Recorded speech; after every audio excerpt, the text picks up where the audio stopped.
Yep. Okay. Go ahead. Butch, how does it feel to be back home?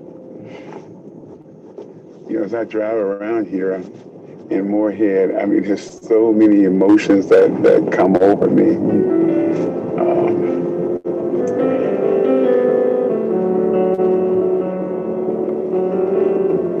It is so powerful. You just understand. I'm actually sitting in a car that I could not have gotten in at 460 pounds. And I'm driving it, and I feel normal like everybody else. Powerful stuff. With all the innovations and new medications and new approaches, I got the audacity of hope that it's going to be a better day for people like me stricken with the disease of obesity. Yep, you heard that right, 460 pounds. That's my hubby talking. His patients know him as Dr. Rosser, but if you really know him, you call him Butch. We've been on a journey together, through thick and thin. One that for Butch started deep in the dirty South. I was born in the tail end of summer it's the summer that would never end because it was hot as hell. It's like that in Mississippi.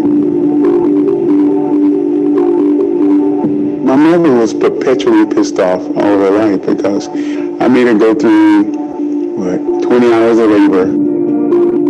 That was a big thing that went throughout the neighborhood. Marjorie had a fairly fine baby boy, and I was 21 inches long and 11 pounds. Fat and fine is how they praise you down south when you're a large baby. But it wasn't always easy being big. As a young boy, Butch was always oversized, no question. I mean, when I tell you that Butch was big, he was big. He really was. Oh, yeah. I think he ate up everything he gave hand on. That's one thing he liked to do as a child. He didn't miss meals, and he didn't miss a place. Oh, they definitely love Butch down there. So much affection. But even well-intentioned love can hurt. I never bothered to talk about his weight because he was my best of friends. But kids are always kids, and they don't change really. And they may not say it to your face, but they say it. I had these pudgy cheeks, and everybody would love to pinch them. They started using the C word. The C word stood for chubby. That was the first time where I kind of knew that my body was different. He knew how to cover for his insecurities. He would laugh it off and go get on, but deep down inside, you could tell it hurt. Around first grade, I could actually get in some of my dad's shirts. In 8th grade, I was showing up taking his clothes. Oh, 8th grade, I'm 2-something. Then, the summer that I was 15, and I got on the scale, and I was like, 305. Yes, 6'2", 305. Go ahead. Yeah, Butch was a big guy long before we met and fell in love. See that? That's me, Dana. But don't get it twisted. He was hardly alone. Obesity is so prevalent that people don't recognize it anymore. 40% of the adult population of the United States qualifies as having obesity. The vast majority of people are people who are all around us, people you see all the time. Butch represents many thousands, hundreds of thousands of people in our country today. The public still doesn't really recognize that obesity is a disease. There's something physical pushing back against people's effort to lose weight. Let's bring it back with this. See, here was the practice field.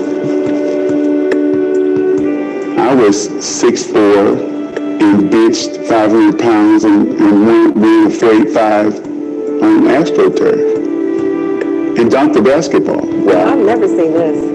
You know, this is my first time. I know it was in if you play in sports. And then track season, I remember because I was throwing a shot put, we'd be over here. Butch was going to be the best. He's going to get you. Whatever it is, Butch would give it all he had. I mean, he would go in, and he went in all the time. Yeah, I thought I could maybe become acceptable, if that makes sense. I wanted to say, he's an exceptional big guy. I call it my compensatory phase. Oh, you too big to me. No, watch me school you. Oh, you going to talk about me, call me fat, and come up with me? Yeah, do that problem like I did and walk away. I was dropping the mic before dropping the mic was known. Because it was a personal battle every day. Weight wasn't the only thing heavy about my boo. From a young age, he had big dreams. But on his way to becoming a world-class surgeon, Butch started paying even less attention to himself. And like many folks, the weight crept in. Someone who is 100 pounds overweight, it's a reflection of profound damage to the nerves that are responsible for controlling body weight. And that's what actually is making it difficult for someone in that weight range to lose weight, because the control mechanisms are totally busted. There's so much unsubstantiated blame on the individual that they are obese because they're eating too much, it's their own fault, they don't have the willpower. And we now know through many decades of research, the science, and you cannot willpower your way out of obesity.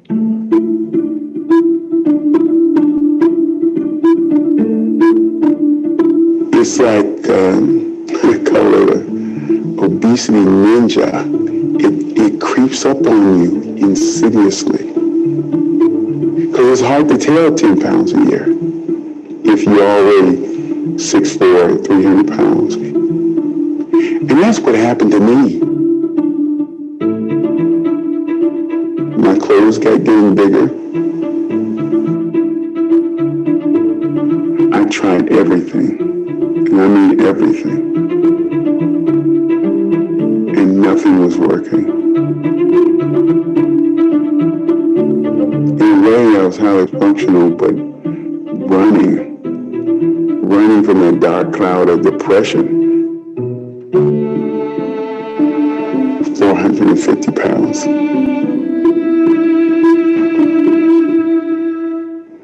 This was the end of the road for me.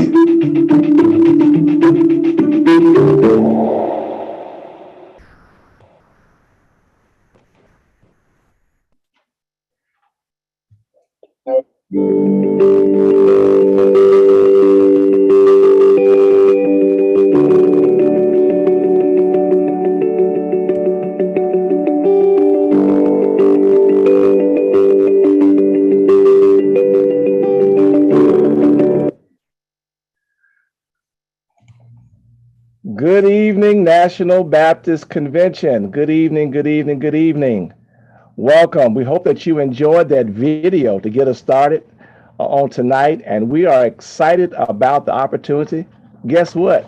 Not only did we show the video, but in a few minutes, you'll get a chance to meet the people who were in the video. Yes, and that includes good evening. My name is Michael Miner. I am the National Director of the National Baptist Convention USA Incorporated Hope Health Ministry. And we bring you greetings on behalf of our president, Dr. Jerry Young. We also want to recognize our General Secretary, Dr. Alvin Edwards, the chair of our Federal Faith-Based Initiatives, Dr. Dr. Alvin Love, and all of our team at Hope. Well, this evening we are truly blessed. We have our chieftain with us tonight, Dr. Jerry Young. We're going to allow him to come before we even get started so he can get us started and share with us some remarks. Dr. Young, good evening, sir. Hey, good evening, Brother Michael. How are you? And good evening to all of the persons who are participants and those who are indeed joining us this afternoon to be a part of this tremendous webinar.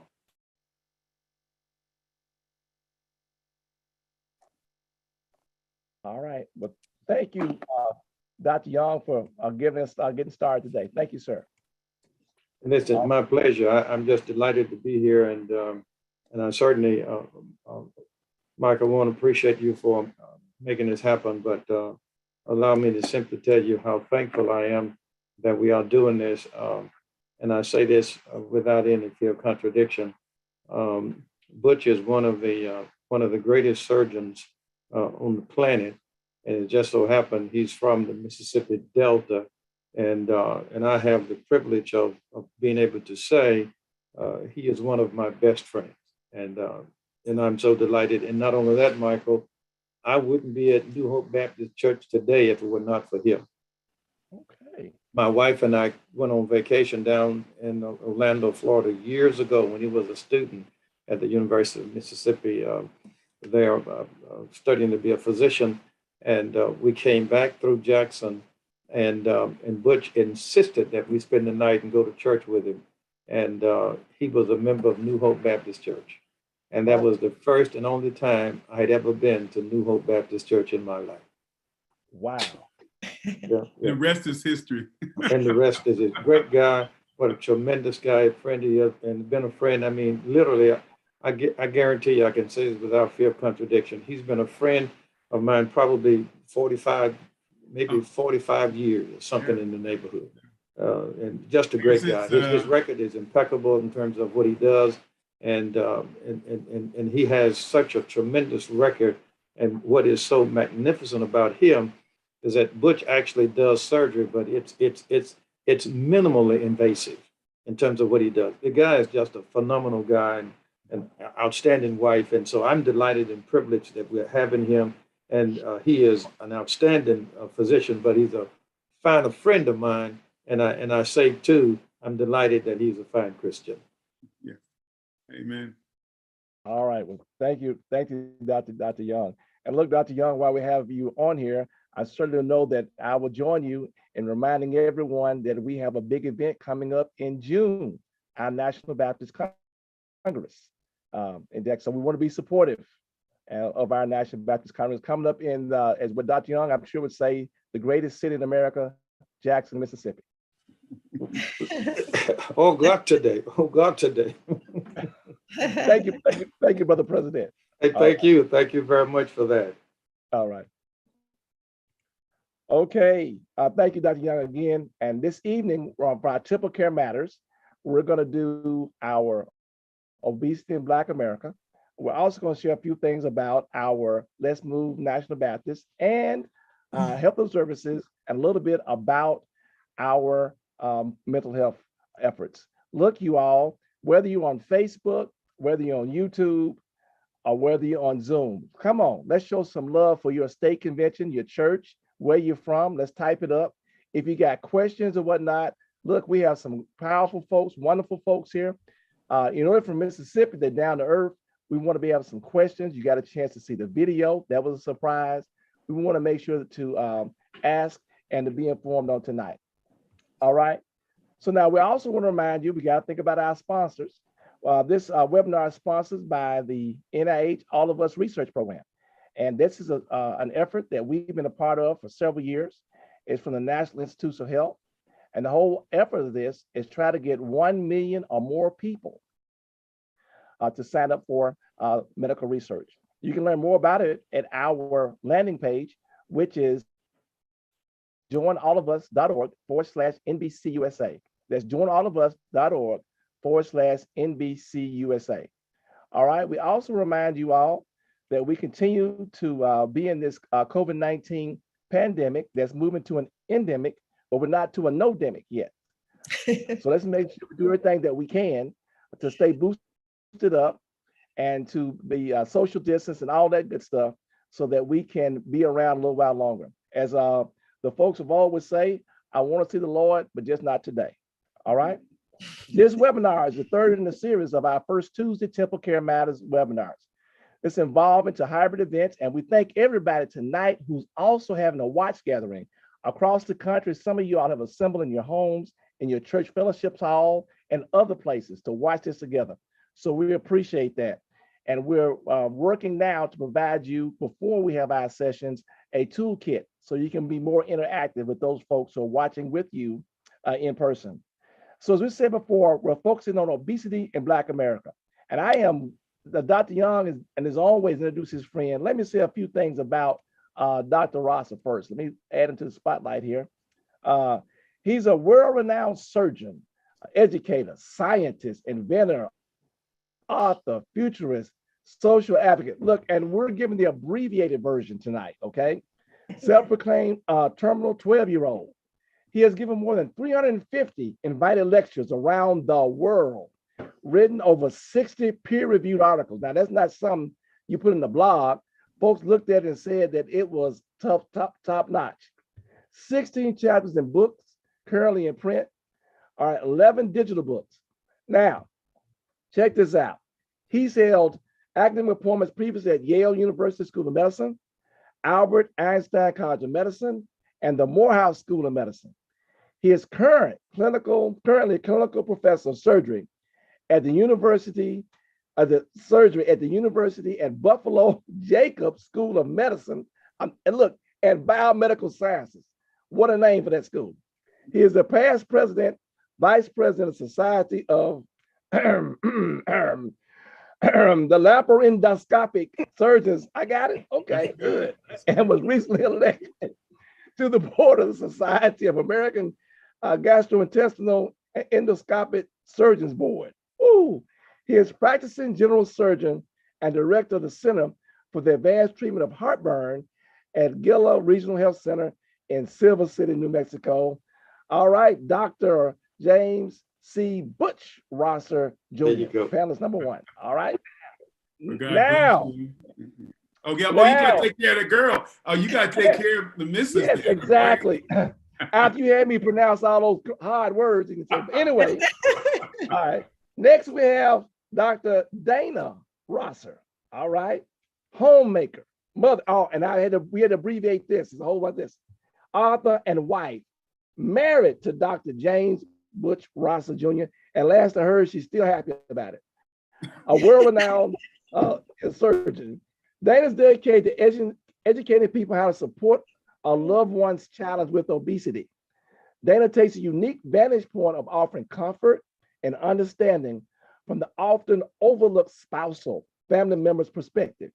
Her focus is to lead the mass of supporters out of seclusion, address their emotions, and help them navigate through the delicate issues of caring for a loved one who is nutritionally challenged.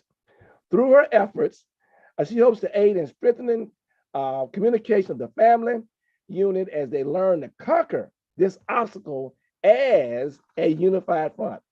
Woo! I'm almost done.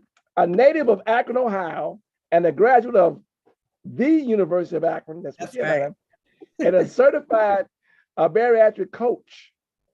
Dana is the author of Through Thick and Thin, Facing Obesity Through the Eyes of a Loved One, and co-authored Unbreakable Spirit, Rising Above the Impossible with Lisa Nichols.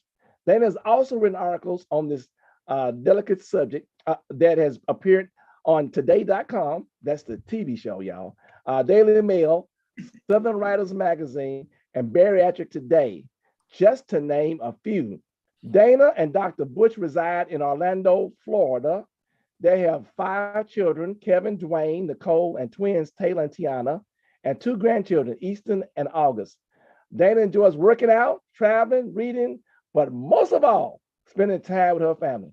Now, look, y'all, I done talked enough. I'm going to bring up Dr. Rosser, and we're going to let them have their way. Well, good evening.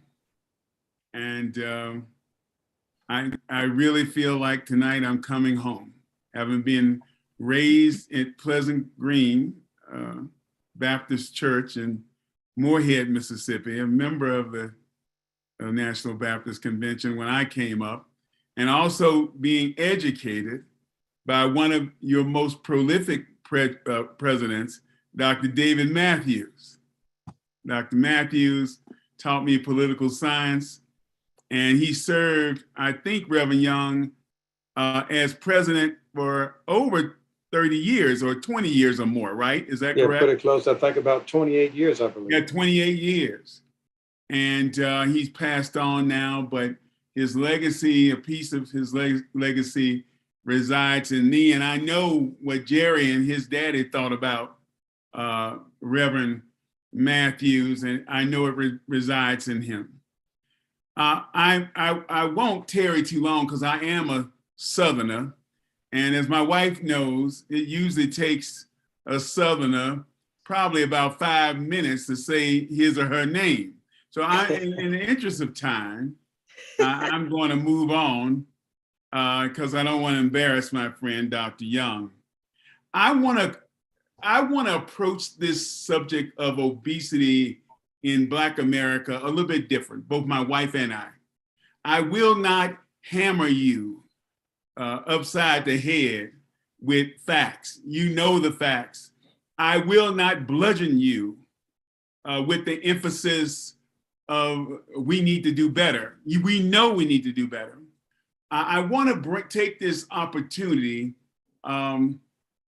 with the eddy currents that are flowing off this film to highlight what my real mission, it's not my real mission, but what the next mission is.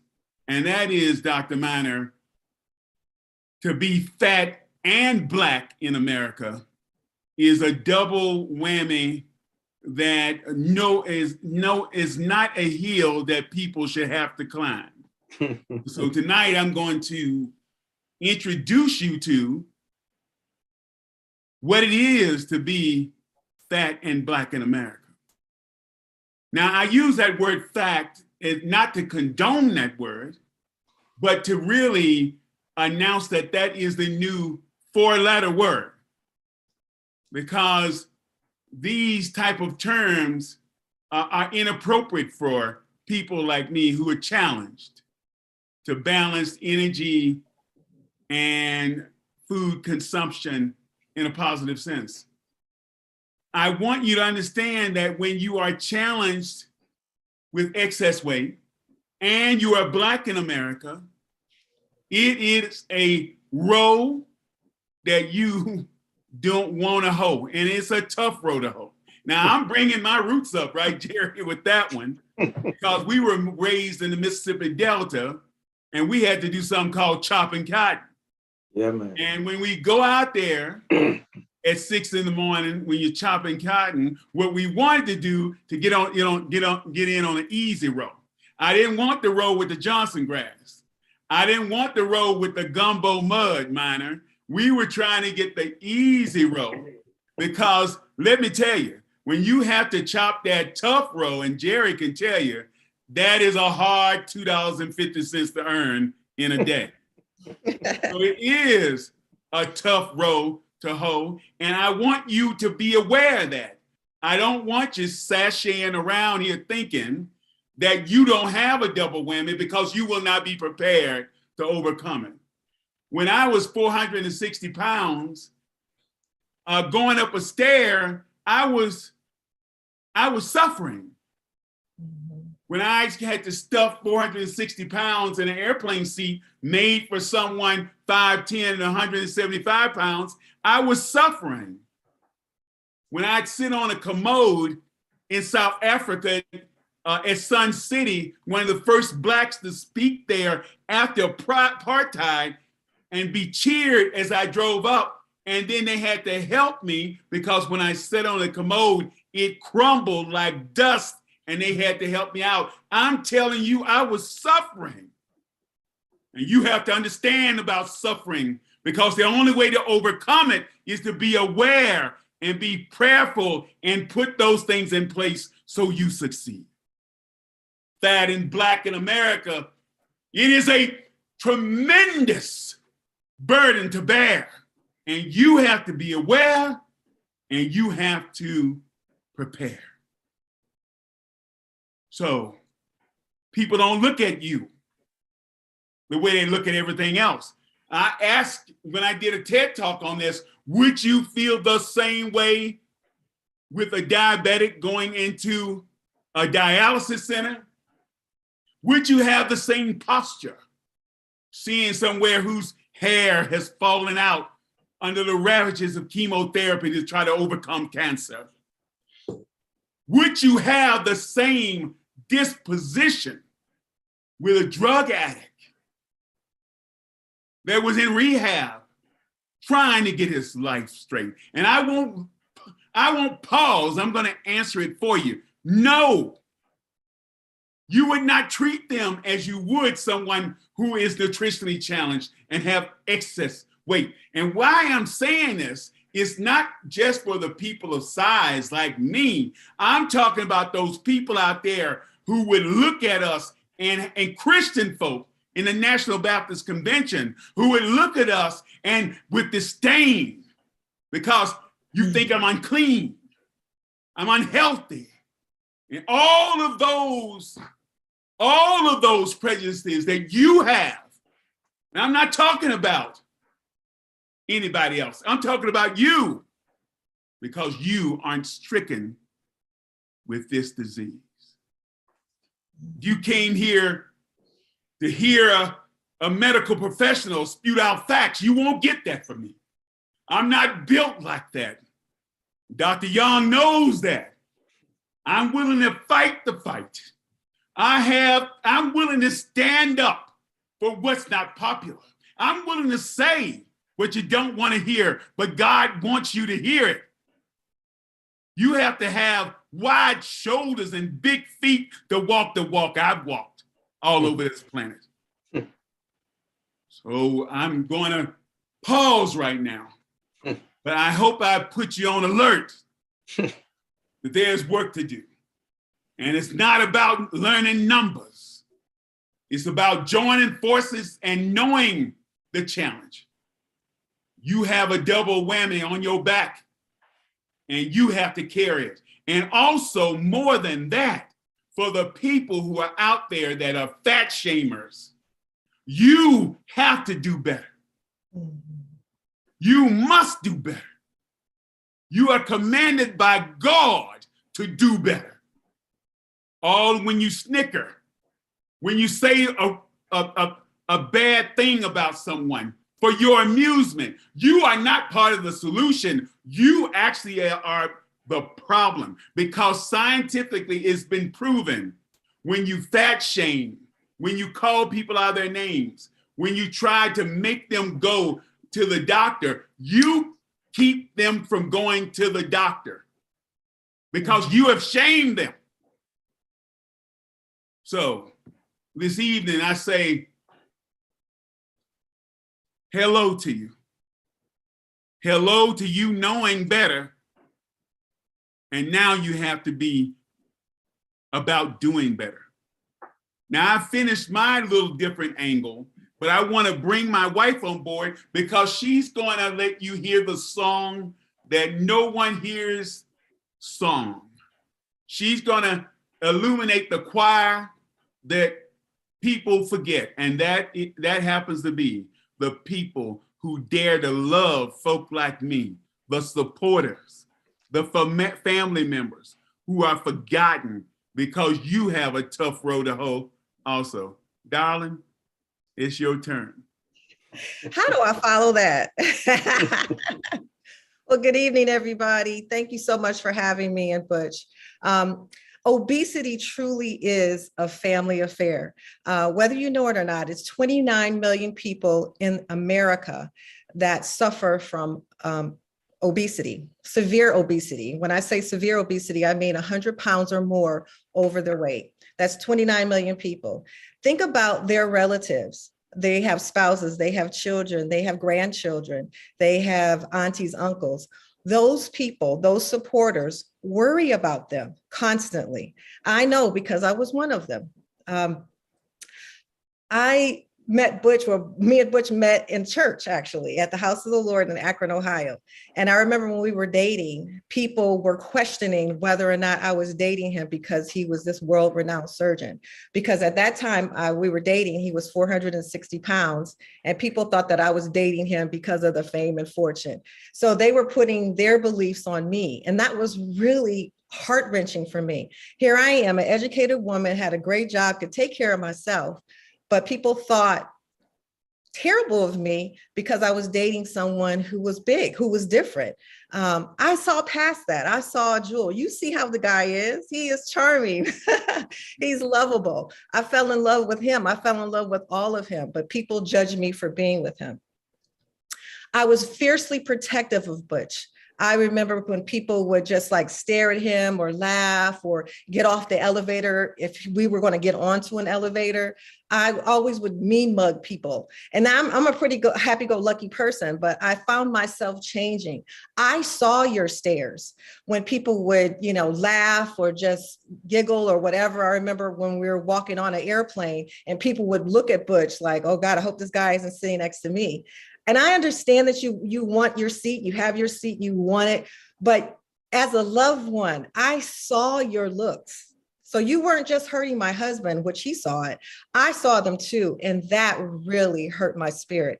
And so I went in again into protective mode, trying to somehow, I couldn't stop the looks and the stares, but I could do my part in maybe, making him look elsewhere so he wouldn't see other people. I just wanted to protect him from all those people out there who were fat shaming. And I also constantly worried about his health. I wasn't blind to the fact that my husband was severely obese. He had medical issues. And I constantly worried. He dealt with sleep apnea. And I always felt like he was going to stop breathing in the middle of the night. So a lot of times I did not sleep well because I was afraid that he was going to pass away in his sleep. That is just no way to live.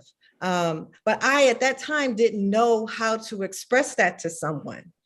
So I just kind of took it upon myself and just live life every day. But I had that the anxiety and the depression of thinking that when the phone would ring, I would think somebody's going to call me and tell me that my husband had a heart attack. I mean, he's a surgeon. So I'm thinking, oh God, this is just, so stressful for him. Someone was going to call me and tell me that. And living with that every day is not fun, which really caused me to have anxiety.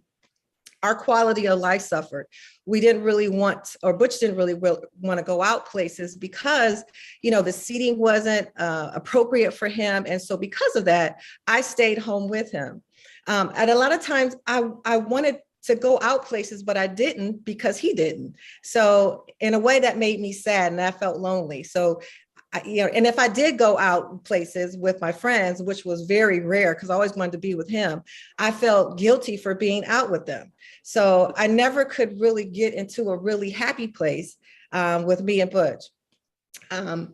I worried so much about him and his health that I kind of lost myself. I wasn't doing certain things or exercising and doing the things I should do. And I'm not blaming him for that. Please hear me on that. I was just so worried about him and I was into what he was doing and making sure he was okay that I just kind of lost who I was. After a while, I didn't know what to do. So I sought help. I went to a counselor and I remember the counselor telling me that she felt like I was suffering with severe obesity without actually carrying the weight. I was losing myself. I was doing things that I wasn't normally doing. I wasn't doing anything. I was just, worrying about Butch and I wasn't being the best Dana that I could be. And I think that it bled over into my kids, because I was so anxious about him. I'm not sure if I was the best mom that they had. So that's why I was saying in the very beginning, obesity truly is a family affair. It affects everyone in the family.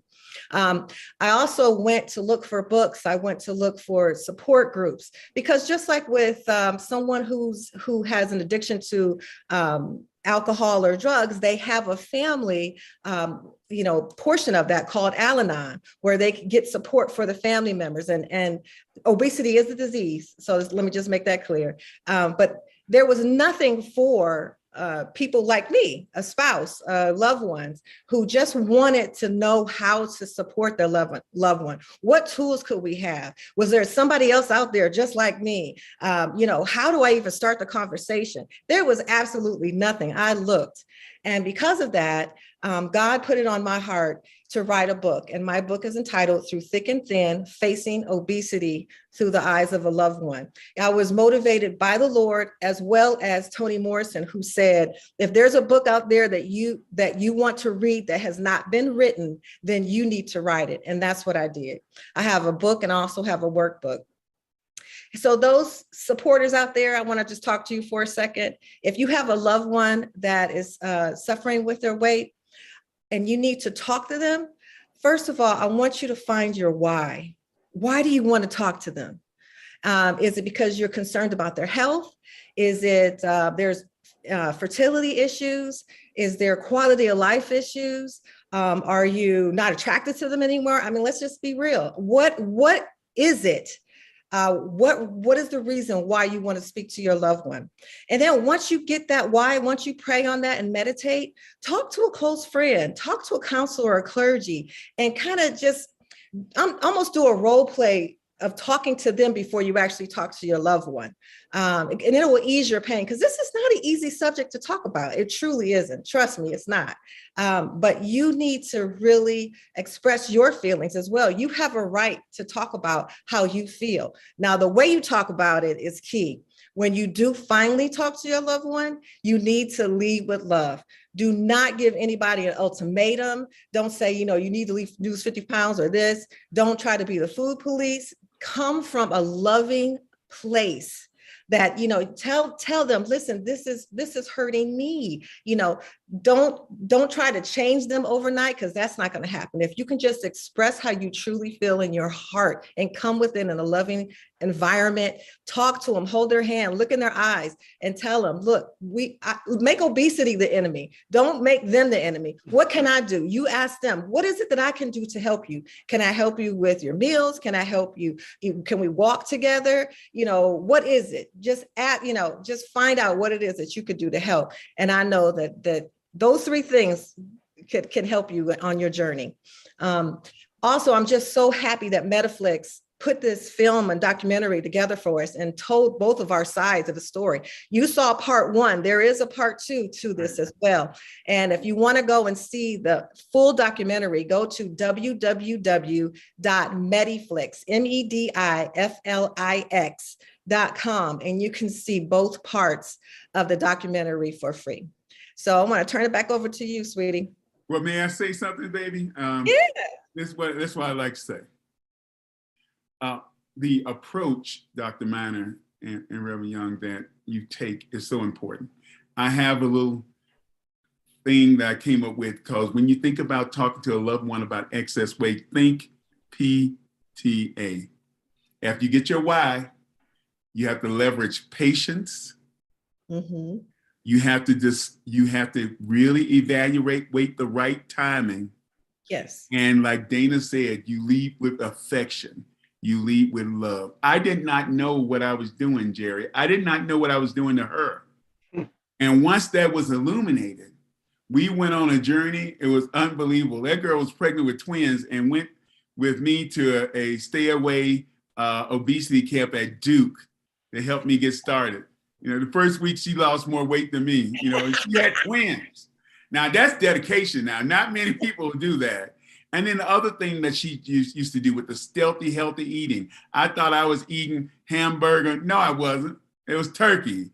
I thought I was using a salt shaker. No, I wasn't. It was Mrs. Dash. I mean, I could go on and on with how she walked the walk she talked about. And so I just wanted to get that in, Dr. Miner, before we turn it over to you. And I want to thank the National Baptist Convention, because I'm a scientist also and published author. You all are with the NIH, and this, I've spoken at the NIH and talked about the necessity of providing money for grassroots movements like this.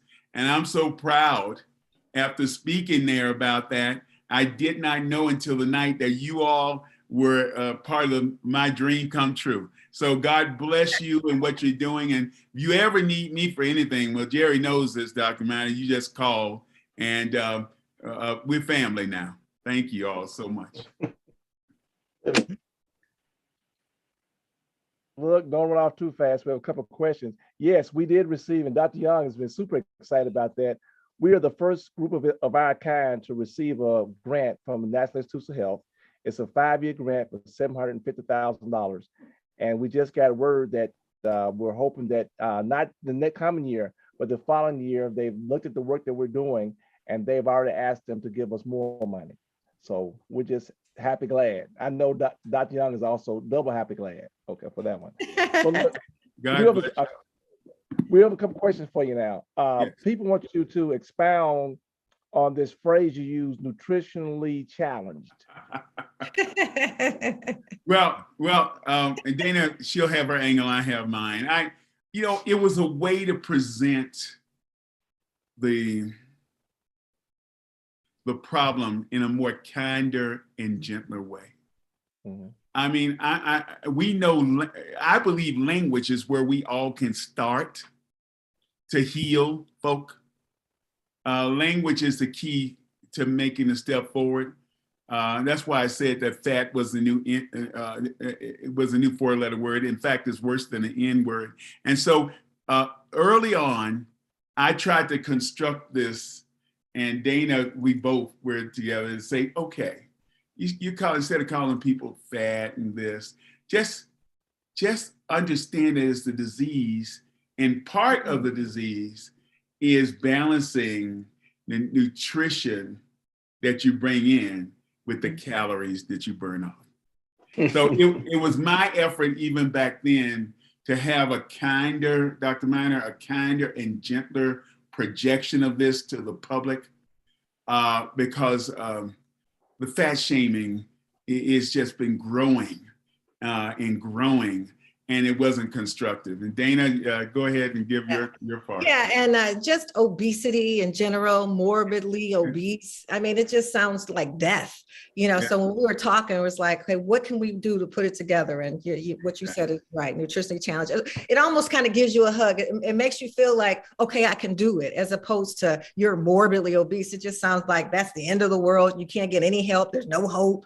So nutritionally challenged sounds better to us. And that was a very good question. I think that's the first time we ever got asked. Right? Yeah, I know that's right. From the brightest folks going now. So they said babies are big bone, and they're upset the babies fit in. So how do you address childhood obesity? I guess we start with babyhood. So. Well, listen. That's where it starts. Now for us, because Dr. Miner, you from Hernando, and we're from the Mississippi Delta. And we go back to our roots in slavery, having to make a lot with very little. We have a certain diet, or menu performer, if you will, that we usually eat. And quite frankly, it is not the healthiest. And so when I grew up and I came out with 21 inches and 11 pounds, people back then said, oh my God, you got a fat and fine baby. Now I know you've heard that. And you know where that comes from? And a lot of people don't understand this. That comes from slavery. Because and just like if you had a litter of puppies or cats, you'd always see the runts, and the runts wouldn't survive. But in slavery, they had mass deliveries because they wanted more workers. And so they go to the master, look at the babies that were born, and boy, the one that was the biggest, they start calling him fat and fine, and they thought that was good. Mm-hmm. Well, we now know that's not good.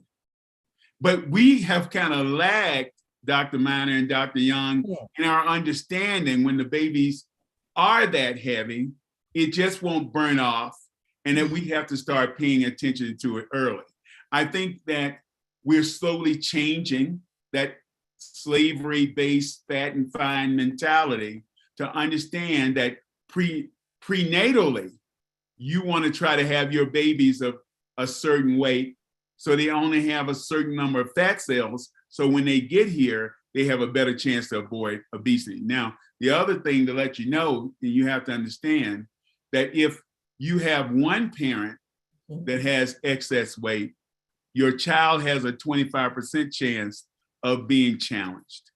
If you have both parents of excess weight, it's a 50% chance of your child being challenged. So therefore, you have to understand those facts and really put a plan in place so they eat healthier, they have a lot of activity, and also you're not going around there beating them up so much they're stealing food at night and hiding it from you. And if your child is doing that, it's not the child, it's you.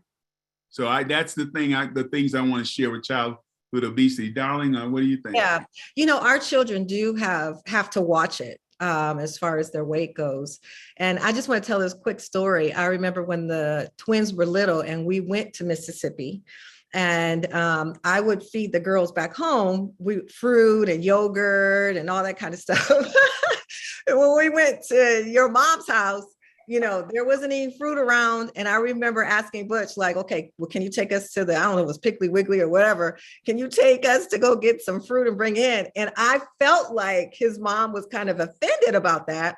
And it wasn't that I wasn't eating, because what she was cooking was good. Okay. It was like fried catfish, eggs, grits, biscuits. I mean, you're going to go back to sleep after you eat it. You wake up and have it breakfast, but that was good. Don't get me wrong. But the girls weren't used to eating that. And so I remember me having to kind of juggle the traditions and the cultures and the deep South, and so I didn't want her to be offended by it. And so I was telling Butch, I don't know what to do. I mean, because the girls they were eating some of it, but some of them they were not eating. And so that was just a delicate dance that I had to endure. It's a cultural thing, it's regional, as you know. Yes, that's right. It was always a culture shock to come home with me, because there were different attitudes. Like, I call it crack tea, but better known as sweet tea. Wow, I never heard that. Good too. Wow. And y'all know what I'm talking about. You know what I'm talking about. So, so those are the challenges. And I would just say, lastly, be aware that while you do have influence over your children, just do the best you can and keep praying. Right. I mean, just keep praying as you've been doing, and that God will guide you in the right way. There's no Bible on this that you can really rely on, like the book we rely on for our faith. But there are things we can do. You're not helpless. Right. All right, look, I hope y'all not in a hurry. We promised to always get our main broadcast done by 8:30 Central. We have other things to cover. If you all would hang tight, we have some more questions coming in, and we have an after session that we go off social media. So if y'all hang out, we're gonna open it up and we'll go to y'all until y'all get, look, I said country, till y'all get tired. Will that work? No, he will. Okay. Yeah, sure. All right. So everybody else is watching, we're going to go in so that we can be true to our time. We're going to bring Sister Nettie in to give us an update on Let's Move National Baptist. We're going to cut off for probably about 8:30, and that'll be done with our social media. And then we'll hang out on Zoom until either you get tired, I get tired, or they get tired. Okay? All right. So thank you again. Okay, come on, Sister Nettie.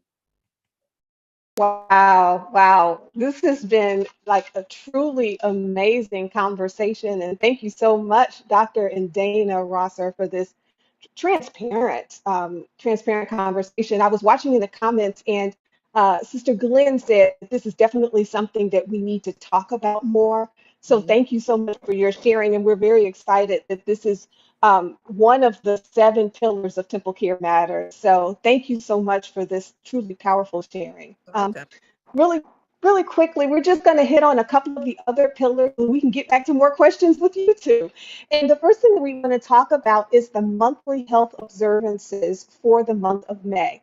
One of the 7 pillars in TempleCare Matters is that we do want across National Baptist Convention churches to increase health knowledge and literacy. And so there are a number of health observances that are selected, and we'd like to get the synergy, the energy, the collective attention on certain movements in all of the churches across the convention. And you see on the screen now our monthly selections. We're highlighting the American Stroke Association, or for American Stroke Month. Stroke is the fifth leading cause of death and disability in the United States, and African Americans have a 50% more likely chance of having a stroke. Our Black men, 70%. So it's a very important element where we have tremendous disparity. So we really do want to focus on that information about FAST so that we can recognize stroke, get treatment so that we can increase survival rates and reduce disability. The second one that we're going to highlight is National Mental Health Awareness Month. And Sister Bettina Campbell, she's going to come on and talk more about this in a second. Y'all, the American Psychological Association, they do studies every year. And in 2020, they said that the mental health crisis that we were facing at that time because of COVID would yield serious health and social consequences for years to come. And the update in 2020 shows that many people are stuck in survival mode. So just as we're having these important conversations and information around obesity, we do continue that with mental health, and we're encouraging churches to do that during the month of May in recognition of National Mental Health Month. The third is National Physical Fitness Month, and that's right in line with Let's Move National Baptist. And you also do see on the screen a couple of weeks that we're encouraging, National Women's Health Week, as well as the Power to End Stroke. Now, how do we want you all to support our churches in doing this? On the next slide, you'll see a website where you can go on our H.O.P.E NBC webpage every year. We publish a list of the monthly health observances. You can download it by going to the H.O.P.E website, or if you just put in bit.ly MOU 2022, that stands for Monthly Health Observances, you can download that list. And you can also, if you are not already subscribed to the H.O.P.E Facebook page, we do hope that you are, that you will, and that you will also encourage members of your churches to do so. There, Dr. Felisa Washington does an amazing job, not only putting information, but also connections to resources, toolkits, so that you can just share the information that is being curated for the churches across the convention. So we do encourage everyone to please do take advantage of that so that we can increase our health knowledge and literacy across our churches. The next thing that we want to just kind of highlight really quickly, Dr. Minor, is an update on Let's Move National Baptist. I loved when Dr. Rosser mentioned the importance of grassroots movements. And we are so excited that the National Baptist Convention has embrace this movement where it is a movement about movement. We are really working to normalize exercise in African American churches in our communities by example, by embracing movement as a physical and spiritual discipline. So if you have not signed up, please do so. Go to letsmovenbc.com. It takes 5 seconds, well, maybe a half a minute to sign up, and that will link you into the information. The next slide shows what we have rolled out so far. Thus far, we have really examined why. Again, Sister Rosser, when you said in the conversations in dealing with loved ones that have the condition obesity, you mentioned examining your why.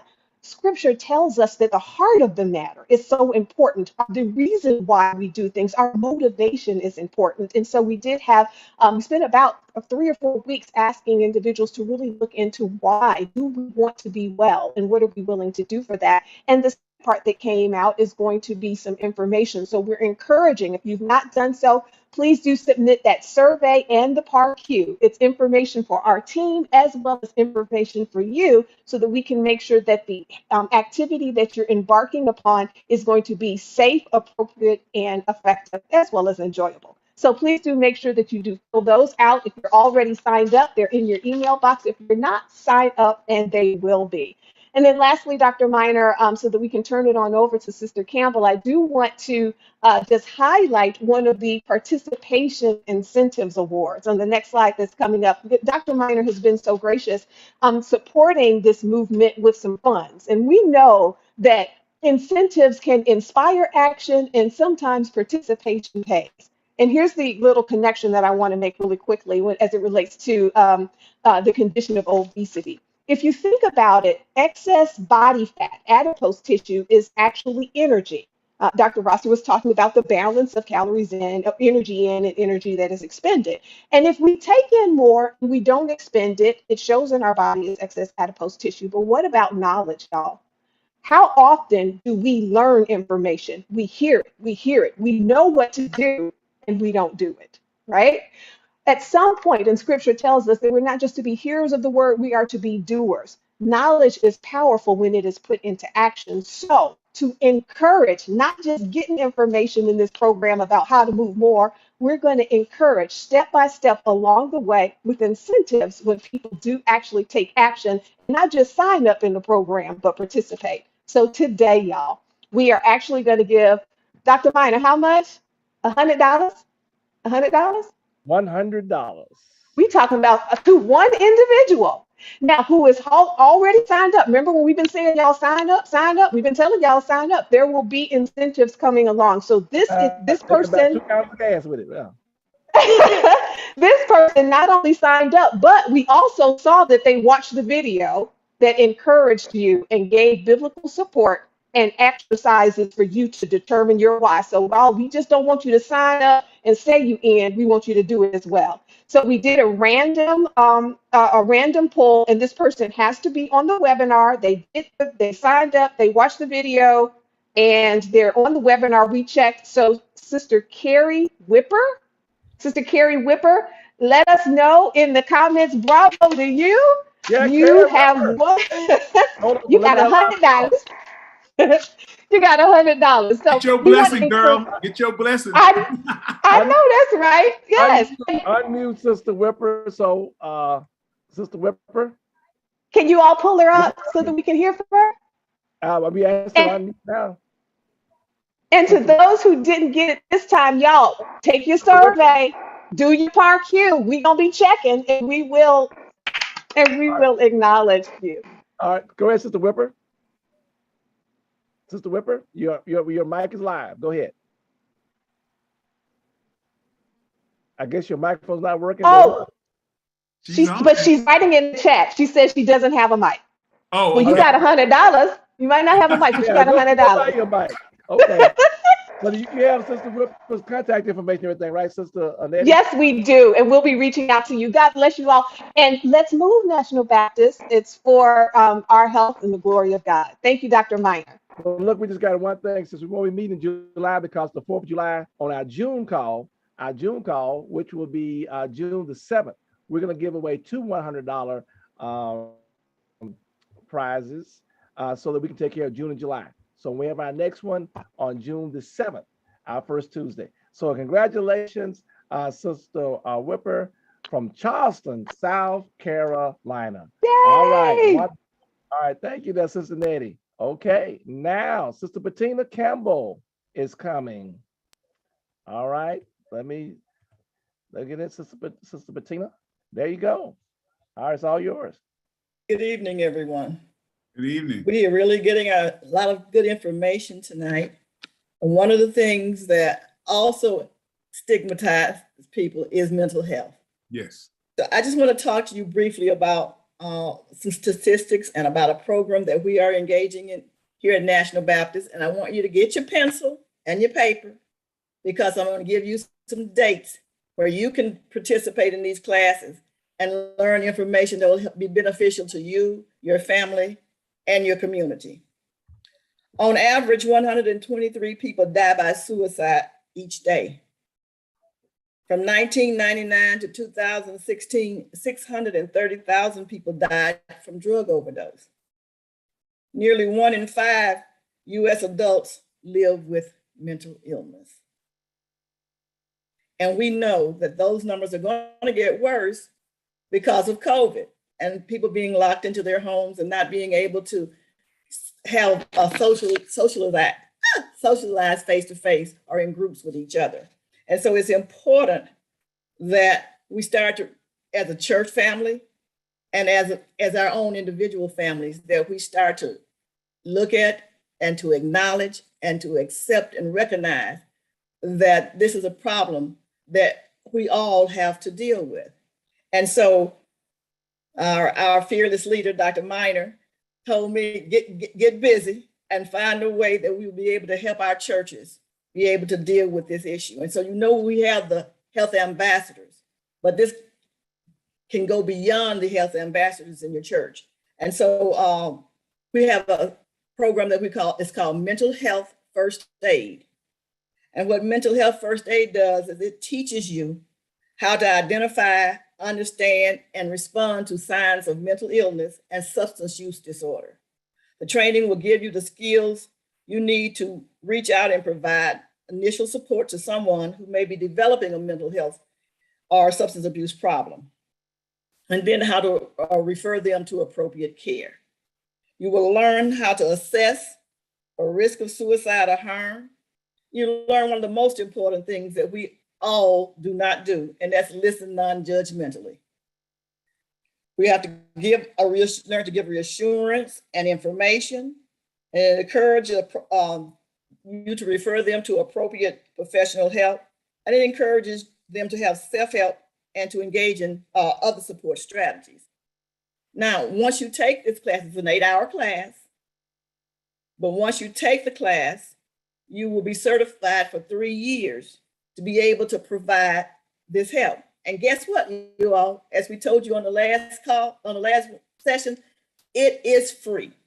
It costs you not a dime to learn how to help yourself, your family, or your church family, or your mental community. health first aid training. If we get mental this health first aid training through the National Baptist Convention USA Incorporated, of which Dr. Jerry Young's our president. You know, membership has its benefits, so they can actually get this training for free.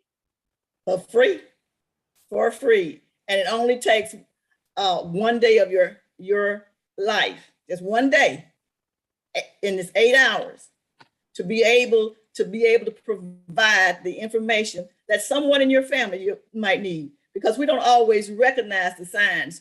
We sometimes we take it for to be just being deliberately violent, or just not taking care of themselves, or just if there are a lot of different signs that we tend to overlook because we want to, or simply because we don't know how to get the help that people need. And so get your pencil, because here are the dates. The next class is May 7th. Then is May 12th. There's a class May 26th and May 28th. These are all for adults. And then there's a class on June. May 7th, Pardon me? May 12th, May 7th, May 12th, May 26th. May 12th, May 26th, May 28th. And if you can't make any of those, then the next sessions are in June 4th, 9th, the 23rd, and the 25th. Those are if you want to work with adults. Remember, we canceled one on the 23rd, though. Cancel the one on, okay. Remember, there's something special going on. Remember, something special going on in June 23rd. That's right. That's right. Yeah. And for the youth, there's May 21st and June 18th.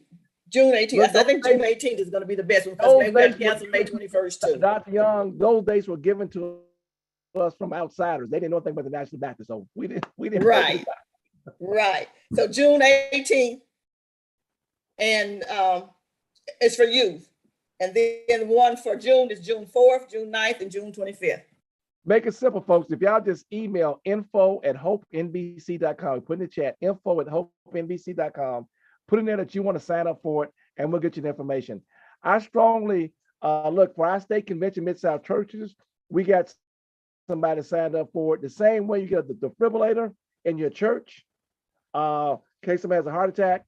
We want to have people in our churches who can help us identify the first signs of people being in distress. We recently had a minister to commit suicide in our area.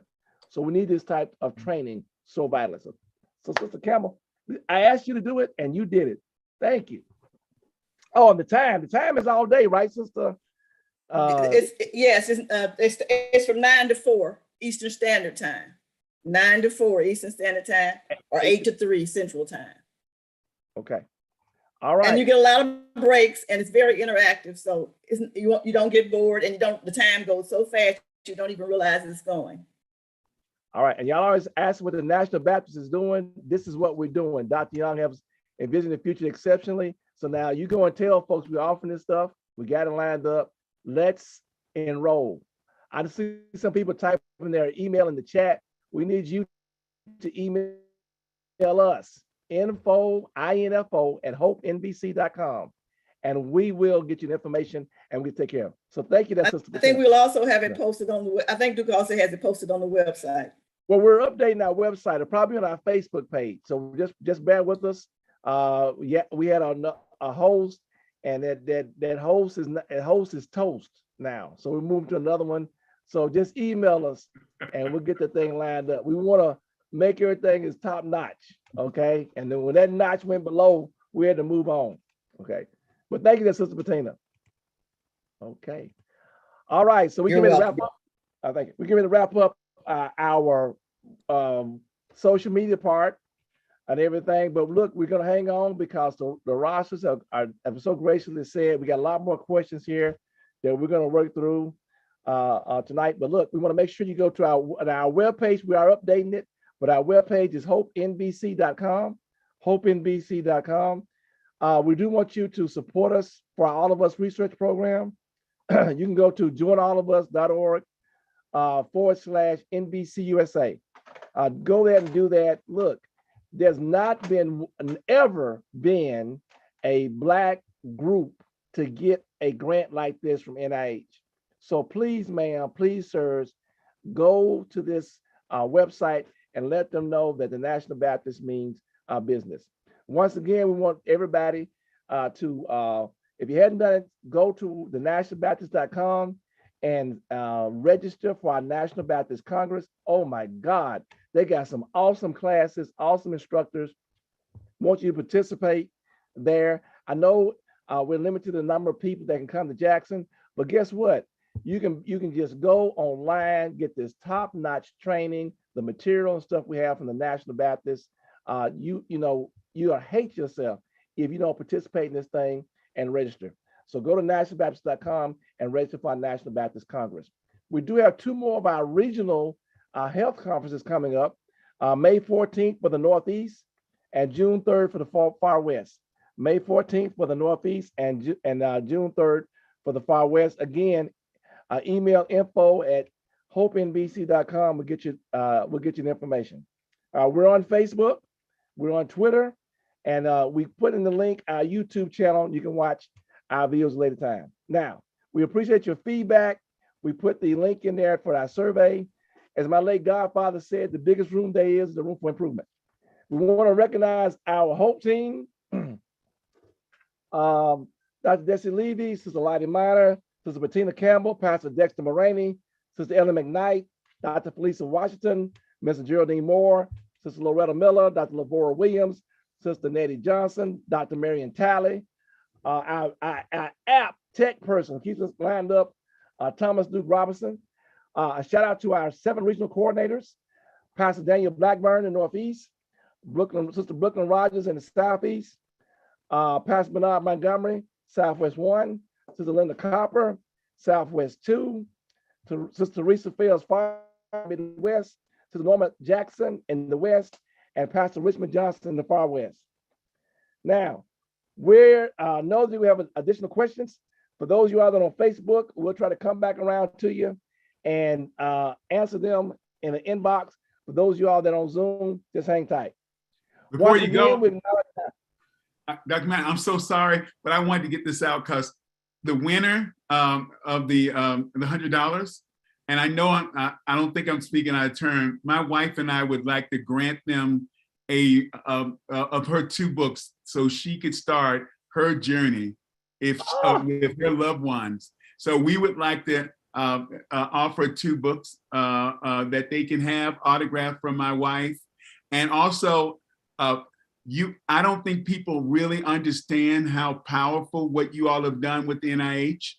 And I do know how it works. As you bring new stuff on, you get more money to support the organization. And so therefore, I think something very innovative would be to add our 2-hour seminars on the supporters of patients who suffer from obesity. It's totally new. They will jump on it. And then we can get free books to everybody. And also, I'm willing to join with the National Baptist to be able to support and participate in those seminars. So we want that money to get bigger than 750. You should be getting $3 to $5 million. And we just have to help you come up with innovative ways to do it. What you've done just is outstanding. Jerry, it's really a beautiful thing. It will be part of your legacy as leadership, and yours too, Dr. Miner. I didn't mean to dominate, but I had to get that into you before it left my mind. No problem. Look, we'll get all the contact information in just a minute. All right. And Dr. Young has no problem accepting more money, more money. Okay. All right. All right. Look, once again, we do acknowledge our president, Dr. Jerry Young, who reminds us to envision the future exceptionally. This has been a production of the National Baptist Convention USA Incorporated. With its more than 31,000 churches located across the country, the nation's largest Black denomination. God bless you and God keep you is our prayer.